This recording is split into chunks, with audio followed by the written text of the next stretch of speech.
الإصلاح هو إصلاح مجتمع كامل، الأمر بالمعروف والنهي عن المنكر وصلة الرحم والعفة والطيبة والشرف والالتزام بمبادئ الله سبحانه وتعالى. حقيقة لنأخذ من العاشر من محرم دروس جمة، من ضمنها أن نصل أرحامنا، إذا كان هنالك تباغض وتحاقد في قلوبنا أن نغسل تلك القلوب أن تصبح بيضاء، لكي يكون نطبق الإسلام الحقيقي الذي خرج من أصله من أجل الإمام الحسين. اليوم نحن في ديوان الكوت الثقافي مشكورين القائمين على هذا الديوان لإقامة هذه المآتم الحسينية التي نتعلم منها المبادئ الحسينية الأصيلة، الثقافة والفقه وآداب وأخلاق الإمام الحسين، لتكون لنا دروسا ودروسا لأجيالنا.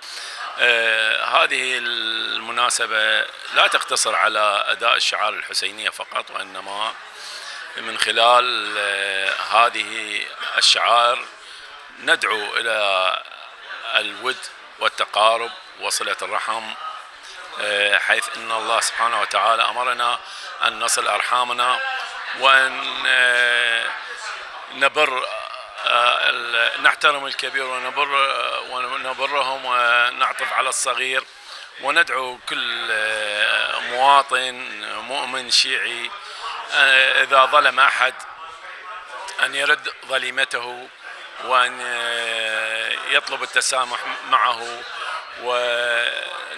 ونتمنى أنه كل شخص أو أخ يعني ظلم أخيه في مال أو غيره أن في هذه المناسبة يتذكر مصيبة أبو عبد الله.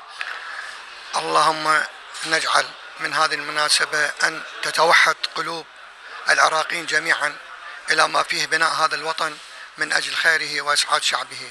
هو أهم شيء صلة الرحم. صلة الرحم إذا كانت موجودة حتى ويا الغرباء، لأن جارك أخاك، أنت إذا ويا جارك زين هذا أيضا تعتبر صلة رحم. فبهذه المناسبة أدعو كافة الأسر والأخوة والعشائر والقبائل إلى مراجعة أنفسهم. الله الله في أنفسكم، الله الله في عوائلكم، الله الله بذات الرحم فيما بينكم، الله الله في أخوانكم في مجتمعكم. نحن بحاجة إلى التكاتف والتعاطف والرحمة.